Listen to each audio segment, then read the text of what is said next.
Et salut à tous, c'est Marlo Ciné, l'homme qui reste jusqu'à la fin du générique, le fou qui continue de discuter du film, même quand celui-ci est terminé. Donc aujourd'hui je fais cette nouvelle vidéo pour vous donner mon classement des films 2019. Je vous donnerai les 25 films que j'ai vus, du plus nul au meilleur, bien sûr selon mon avis, hein, ça reste subjectif. Je donnerai les flops de l'année, un avis rapide de tous les films qui se situent un petit peu au milieu, et enfin un top 3 des meilleurs films.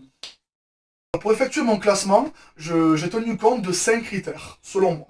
Tout d'abord, le prix du cinéma. Faut pas se leurrer, aujourd'hui le cinéma c'est un budget. Chez moi à Marseille, il y a des places entre 12,80 € et 13,50 € pour une place standard. Donc ça fait partie des choses que l'on doit retenir dans un choix, dans un classement.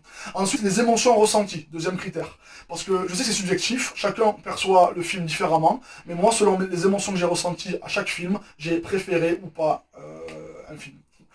Ensuite, troisième chose, c'est le contexte. C'est-à-dire à quel moment le film sort. Est-ce qu'il est une suite? Est-ce que c'est un premier film? Est-ce que c'est une adaptation d'une histoire, d'une œuvre ou d'un dessin animé? Est-ce qu'il y a une concurrence, par exemple, DC et Marvel? Est-ce que, je ne sais pas, est-ce que le film a une réputation et des attentes? Par exemple, si on fait un Star Wars, si on fait un Seigneur des Anneaux, si on fait un Harry Potter, tout cela, ça compte dans mon choix. Ensuite, le quatrième critère, c'est plus technique, je regarderai le scénario, le jeu des acteurs, les effets spéciaux, les dialogues, tout ça c'est aussi important dans un film, même si je ne suis pas un professionnel du cinéma. Et enfin, cinquième critère, ce que j'appelle le post-cinéma, c'est-à-dire quand on sort de la salle, quand on sort du visionnage, comment est-ce qu'on se sent? Est-ce qu'on a perçu un message? Est-ce qu'on se sent grandi? Est-ce qu'on a appris quelque chose? Tout ça, ça fait partie du divertissement, et c'est pour ça que je vais en parler maintenant. Commençons par les flops de l'année 2019. Tout d'abord, il y a Terminator Dark Fate. Alors, je suis désolé, mais si vous voulez plus de détails, je vous conseille d'aller voir mes confrères youtubeurs. Hein, il a été anéanti partout. Mais mon avis, c'est que tout le long du film, des fois, c'était comique. Tellement c'était scandaleux dans quel scénario ils sont partis. Terminator, Schwarzy, je te dis bravo mais pour ta carrière, mais non. Celui-là, tu aurais tout à fait celui de trop. Ensuite, le film à ne pas voir, c'est un film français, Donne-moi des ailes, avec Jean-Paul Rouve. Franchement, il avait l'air prometteur. Un film sur des oies qui veulent s'envoler. Et puis la bande-annonce avait l'air cool. Je me dis, allez, pourquoi pas. Qu'est-ce que je me suis fait chier alors. Faut vraiment aimer la nature. Hein. Et encore, j'avais mon pote à côté de moi, il a dormi tout le film. Vraiment, ça vaut pas le coup, laissez tomber. Troisième film qui est une catastrophe planétaire, c'est La Reine des Neiges 2. Alors comme j'avais dit déjà, attention, si on est un enfant ou une fille qui aime le Disney habituellement, on peut prendre du plaisir dans ce film. Mais quand on est un mec et qu'on a tendance à avoir une exigence, franchement, lui c'est trop. Ça chante trop. Et le dialogue d'enfants primaires que ma soeur, je t'aime, faut que tu sois avec moi. Eh ben moi, j'en ai eu jusque-là tout le film. Donc voilà, il y a les enfants et les femmes qui peuvent aimer. Moi, j'ai passé 1h30 à mourir. Et enfin, le dernier film qui est la honte de 2019 pour moi, c'est Dark Phoenix, donc les X-Men, qui est une catastrophe. On sentait que la franchise était perdue ou avait passé la main. C'était nul, vraiment. Et encore, Michael Fassbender, il lève un peu le niveau, mais je comprends pas qu'on puisse rater Dark Phoenix, alors que le film d'avant était super, avec Day of Future Past, avec Apocalypse, et avec le commencement. On avait relancé la saga, tout était super, et Dark Phoenix a flingué ce qui restait. Donc voilà, c'était les flops 2019. Le classement de 2019, il commence maintenant, donc comme je l'avais dit, du plus nul au meilleur. On a passé les flops. On commence tout de suite avec Toy Story 4. Dans Toy Story 4, j'avais fait une première vidéo dessus avec d'autres Disney que je trouve tellement décevant. Le Toy Story de trop. Voilà, pour moi, on aurait dû vraiment s'arrêter au 3. Ensuite, il y a Jumanji 2. Autant le premier était bien, attention, je parle de Jumanji 1 et 2, ça veut dire les deux nuls, hein, pas l'ancien qui est une légende avec Robin Williams. Je parle vraiment des deux avec Dwayne Johnson. Je trouvais que le premier était plutôt sympa, divertissant et assez avec des bons messages derrière. Le deuxième par contre c'est simplement la même chose et j'ai dit non, au revoir, ça ne m'a pas plu du tout. Ensuite il y a Brightburn. Alors Brightburn c'est un film qui est assez chelou si on peut dire, mais c'est une version de Superman s'il avait été mauvais. Donc c'est un film d'horreur, mais avec un homme qui a des pouvoirs, un garçon qui a des pouvoirs. Moi je vous le conseille, il est dans le bas du classement, mais quand même j'ai passé un bon moment. Ça aurait pu être mieux. Voilà, la bande-annonce en fait, elle nous montre quelque chose de beaucoup mieux, et au film, je fais ah ouais bon c'est que ça. Voilà. Ensuite il y a les fameux seconds films qui sont sortis cette année, et il y en a deux qui m'ont beaucoup déçu. Le premier c'est Creed 2. Creed 1, j'avais adoré. Il relançait la saga des Rocky Balboa. C'était parfait pour moi, avec un nouvel acteur, un Sylvester Stallone qui était très bon dans son rôle de malade, entraîneur, et has-been, si on peut dire. Mais Creed 2, pour moi, c'est vraiment raté, parce qu'il y avait tellement d'exigences, enfin, il y avait tellement d'attentes avec la revanche de Ivan Drago et de son fils, et du fils d'Apollo. Pourquoi avoir fait un film aussi fade, en fait? J'ai rien ressenti dans ce film. Le combat, il est light. Même Adonis Creed il gagne, on se dit ok, ok pourquoi pas, mais voilà. Donc Creed 2 c'est une déception. Le deuxième second film c'est Ça 2, donc le fameux clown qui s'appelle Ça. Pareil, le film avec les enfants était bien, mais le second où les enfants grandissent, ben j'ai pas eu si peur que ça quoi, et il était long, oh là là là là là. Je me rappelle en sortant du film, j'ai cru que j'avais raté 20 ans de ma vie quoi, que j'étais parti dans le futur, et qu'on m'avait ressuscité, vous savez, dans un caisson de glace. Donc ouais, Ça 2, vraiment déception quoi. Ensuite, on part du côté de la France.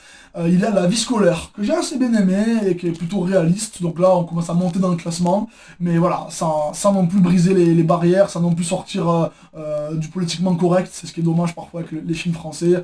Mais voilà, pour un film sur la vie scolaire et la vie à l'école, je trouvais que c'était assez réaliste et bien réalisé en tout cas. Ensuite, deuxième film français qui est dans mon classement, à part celui qui est dans les flops sur les canards qui volent, il y a La vérité si je mens, les débuts, donc La vérité si je mens 4 si on peut dire. Moi qui ai vu tous les films et qui étais fan de cette trilogie, le quatrième et voir les personnages quand ils étaient jeunes, vraiment c'était un très bon film. J'ai beaucoup rigolé, j'ai beaucoup eu d'émotions, j'ai compris même certains personnages comment ils ont évolué. Il y a vraiment moi je tire mon chapeau à celui qui a le petit rôle qui reprend Rafi, donc qui était joué par Eli Kaku. Celui-là, vraiment, j'ai cru que c'était Eli Kaku réincarné quoi. Il joue à la perfection. Donc voilà, La vérité si je mens, le début, moi je vous le conseille si vous aimez ces films-là. Ensuite, il y a Shazam. Shazam, film de super-héros DC. Déjà, il faut savoir que DC c'est une catastrophe d'ordre général, à part Aquaman et un petit peu Wonder Woman. Mais Shazam, je trouve qu'il donnait un second souffle à ces DC, en mettant de l'humour et sans se prendre au sérieux en fait. Et je trouve que, enfin, un film qui se prend pas au sérieux DC et qui marche, parce que tous les autres DC se prenaient tellement au sérieux que nous-mêmes, en fait, on trouvait que ça marchait pas. Donc Shazam, moi j'ai passé un très bon moment, alors j'ai vu en anglais et en français. Allez-y quoi. Ensuite il y a À couteau tiré, donc un film qui est sorti récemment en novembre ou décembre je crois, un espèce de Cluedo modernisé avec Chris Evans, le fameux Captain America, que j'ai beaucoup aimé. Vraiment un bon film. Moi qui ai vu les Colombo, moi qui ai vu les Hercule Poirot, je peux vous dire qu'À couteau tiré, franchement il vaut la peine d'être regardé. Je vais maintenant la suite, et un film vachement controversé, autant dans les débats que dans la réalisation lui-même, c'est Once Upon a Time in Hollywood. Alors moi je l'ai assez mal classé, parce qu'il dure quasiment 3 heures, je crois qu'il dure 2h45, si ce n'est plus, ou même 3 heures, j'ai oublié. Mais ce que je peux vous dire c'est qu'il était très très long à regarder, et même si les acteurs sont bons et qu'il y a des scènes originales, notamment celle avec Bruce Lee, je trouve que il faut arrêter avec ce genre de film un peu à la Tarantino quoi, où à la fin du film en fait tout explose et ouais on se régale.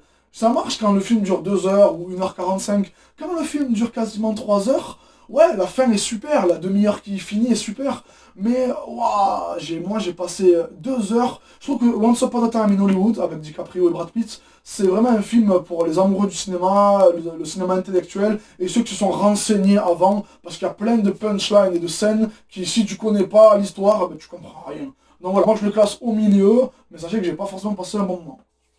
Ensuite, second film, il y a Le Roi Lion. Donc Le Roi Lion, adaptation du fameux dessin animé des années 90.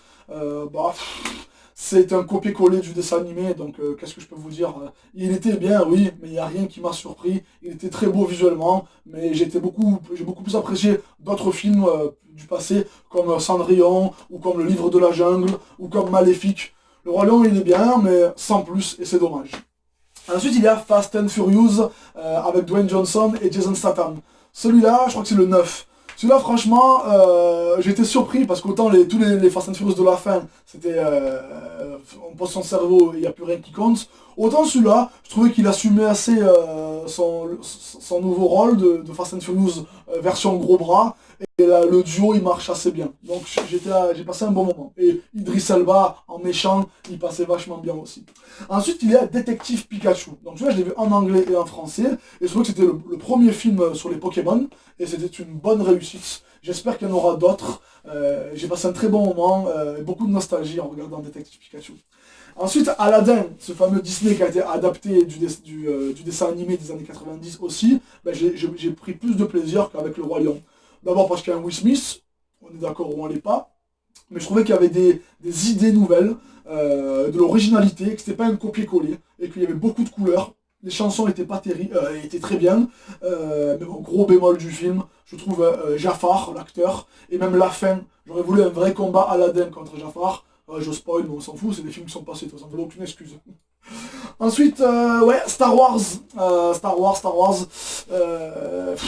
Autant j'ai passé un bon moment, je parle de Star Wars le dernier, hein, celui de décembre. The Rise of Skywalker, l'ascension des Skywalker. Ouais, non, je suis désolé, mais autant j'ai passé un bon moment, c'est vrai, autant il y a tellement d'erreurs techniques. Et comme je vous l'avais dit, il y avait tellement d'attentes dans ce film, j'ai pas ressenti grand chose, voilà. Donc le film est pas mal, mais ça aurait pu être mieux. Voilà ce que j'ai à dire. Ensuite, retour à Zombieland qui frôle le haut du classement dans ce top 25. Retour à Zombieland, moi j'ai adoré le Bienvenue à Zombieland. Et celui-là, je trouvais qu'il était exactement comme le premier, dans le délire en tout cas. C'est pas du tout le même scénario, mais j'ai retrouvé le même humour et les mêmes acteurs. C'était très, très cool de tous les revoir. Donc retour à Zombieland, moi je vous le conseille. Et enfin, dans ce top 25, avant qu'on arrive au top 3, je vais nominer, si on peut dire, Glass, Samuel Jackson, Bruce Willis, après avoir fait Incassable, après avoir fait Split, Mr. Night Shyamalan nous fait Glass, la fin de cette trilogie. Franchement, moi j'ai été bluffé par la fin, bluffé par le scénario, bluffé par les acteurs, et Monsieur Night Shyamalan, je vous salue. Au top 3 des films 2019 selon Paolo Passini.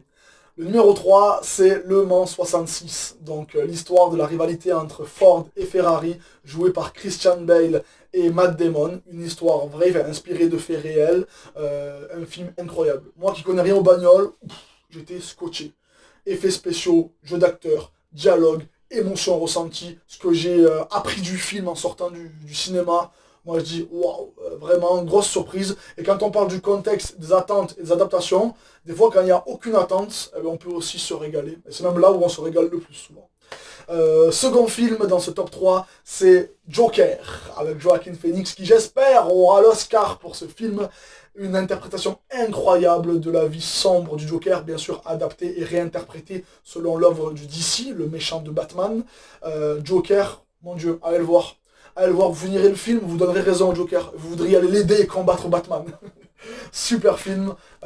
Et Joaquin Phoenix, je te salue et j'espère vraiment que tu réussiras à avoir ce trophée. Et enfin, le numéro 1, et pour cela, je bois un coup. Et pour cela, je m'ouvre les veines. Valar Morghulis. Non, je déconne, c'est pas vrai. Mais il ne faut pas oublier que le numéro 1, il mérite un hommage. Celui que j'ai déjà mentionné il y a plusieurs mois, mais je le redis encore. Avengers 4 Endgame, la fin du jeu. Thanos est vaincu, 10 ans de saga, enfin abouti, la consécration ultime de Marvel. Film incroyable. Évidemment, il a beaucoup d'erreurs, évidemment, il y a des incohérences, évidemment, il y a des aléas dans ce film, mais on ne peut pas oublier le fait que Disney Studios et Marvel ont fait quelque chose de très grand, qu'on se souviendra toute notre vie. Ils ont réuni plusieurs films, plusieurs acteurs, ont tout ficelé pour arriver à 10 ans de saga complètement incroyable. Et Avengers Endgame, je suis content d'avoir vécu l'année 2019 pour ce film. Et voilà, c'était le classement du top 25 des films 2019. Oh, j'ai tout donné. J'ai tout donné, les gars. 25 films, vous imaginez, c'est 2 par mois, quoi. Et encore, j'ai réduit ma quantité. Donc voilà, Paolo Passini, cette vidéo, c'est terminé. J'espère que vous avez apprécié. Hein, on se prend pas la tête, hein. Petite vidéo tranquille. Donnez votre avis, si vous êtes d'accord, pas d'accord. Moi, en attendant, le cinéma 2019, c'est fini. On passe à 2020. Je me refais quelques lectures, parce que lire, c'est encore mieux parfois. Et je vous dis à bientôt pour de nouvelles aventures.